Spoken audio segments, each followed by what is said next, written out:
What's up guys, JD43 here, and welcome back to another video.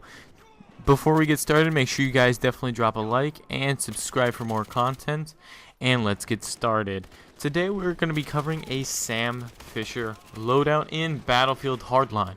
Now, I don't know if I'm going to start a series off of this or anything like that, but it's just pretty cool just to see what's up and how it works out with you guys as the community. So let's get right into it for Battlefield Hardline. And the reason why I picked Battlefield Hardline is I'm going to be discussing that later in today's video, so just stay tuned for that. Now, obviously, what's kind of weird about Battlefield Hardline is that some of the criminals have exclusive weapons and some of the cops have exclusive weapons.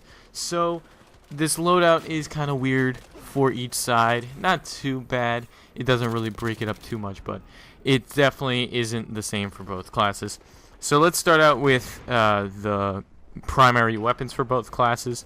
For the criminals, the F2000 Silenced, no underbarrel, and stock optic with extended mags. Now, the stock optic for this gun is just the normal one. You don't have to pick anything for it, and also it looks almost exactly like it if you were to actually compare the two guns, the SE20K and the F2000 in this game. Look identical. I'm pretty sure it's supposed to be based off of the actual gun. And also, you will notice that you can't really put underbarrel attachments on your guns in this game. That's basically because explosives the grenade launchers are exclusive to the engineer class, which obviously the F2000 is an assault weapon only, so you won't be able to use it for that class. No underbarrel attachment, just because, just to keep it nice and sleek. You don't want any different real ability hampering it anyway, just to make it look nice and clean and accurate. The reason why I added extended mags, not necessarily because it's really accurate to the game. I don't really know if they have it or not. It doesn't really matter. But with this gun and this class, you're going to be shooting a lot of bullets, and the more you have in your clip, the better, especially engaging multiple enemies. It definitely helps out, and that's why I picked it. Visually, it really doesn't change the gun up too much, but I just added it just so you have those extra bullets for the future. And for the cops, since they don't have the F2000, I picked the Sar-21 Silenced, no underbarrel, any optic really, and extended mags. The optics really don't make a difference because obviously it's a stock optic for the F2000, so it's exclusive to only that gun. So any optic will do. I picked the Cobra, as you see in this gameplay here, and it really doesn't matter what you choose for that. So yeah. Now for the camos, I picked black camo for both. It looks very sleek, and it definitely fits the theme of Sam Fisher for both of these weapons. Now for the sidearm, I picked obviously the 5.7 Silenced and laser with obviously the black camo just to match it and make it look nice and stealthy for that. Now for the Gadget 1, I picked the grappling hook because obviously Sam Fisher grapples up and down buildings, things like that, so it definitely fits there. And for Gadget 2, and this is the main reason why I picked Hardline over Battlefield 4, because you could have easily done this in Battlefield 4, but for the night vision goggles, this is exclusive to, I believe, just this Battlefield game, and it's definitely Sam Fisher's staple. For those of you who don't know, he's the main protagonist of Splinter Cell, and those are his main, I guess, key ability in the game, to look at things in the dark in thermal vision or night vision. So that's why I picked Battlefield Hardline, just because the night vision goggles are significantly what make this class good. And also for grenade, we have the M67 frag, which is obviously the standard grenade in that game as well.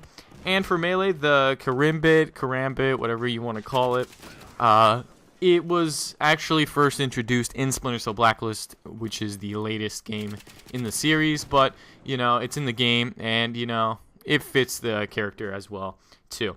Now, for the outfit, obviously, we're going for the stealth outfit here. If you guys don't have it, it really doesn't matter, but the stealth outfit makes it look that much more authentic. Now, overall for this loadout, it's really not that bad. I do find myself getting killed a lot if you were to go directly in front of the enemies while trying to kill them. It's definitely a really good flankers class because the silencer really helps you to get those really surprisey kills. And as you see in this map that we're playing in, it's really snowy, really hard to see. So it's really easy to flank enemies in this map, and it's really, really fun to play. Also, a little heads up, if you guys don't know, the Robbery DLC for Battlefield Hardline and the Dragon's Teeth DLC for Battlefield 4 are both free until May 10th, so that is actually tomorrow. So definitely download that as soon as possible because free DLC is always awesome. But anyway, yeah, this class is definitely not a bad one. The SAR is really, really good. I'm surprised with the silencer. It really doesn't hamper the damage at all. It's not a bad gun at all. And the thing that a lot of people hate on Hardline for is the lower damage model. You drop dead a lot quicker than any other Battlefield game I'm pretty sure of. And actually, I don't think that's too big of a deal, especially with this class. This class definitely needs as much damage output as possible. So the lower damage models in this game are pretty cool. And also the F2000 surprisingly is actually fun to use. In previous Battlefield games I really didn't like it, especially in like Bad Company 2, Battlefield 3, we're going way back. It wasn't really fun to use in my opinion since obviously the higher damage model. It does have that high rate of fire, but the damage is just so weak that, you know, the AEK is a lot better in those games than if you were to use obviously the F2000. But in this game, the F2000 is surprisingly usable compared to those games, and I was actually very, very surprised. And yeah, I get a lot of weird campy kills, and that's how you have to play this class for sure. In the shadows, camping, but at the same time attacking. It was kind of weird this game. I enjoyed it for sure, this class. It really fit. The 5.7 though, I have to say, is terrible. I don't know why, but in every Battlefield game this is in, it's so bad. Like, it takes, I think, at least 5 shots to kill, which is so bad, especially for any secondary. It's literally a backup gun. I'd rather use my knife at that point. It's that bad. So yeah, guys, that's pretty much it for today's video. Thank you guys so much for watching. Leave a comment what you think about this series and what you think about this loadout. If you like the loadout, whatever. Make sure you subscribe for more content, and I'll see you in the next video. Have a great day, guys.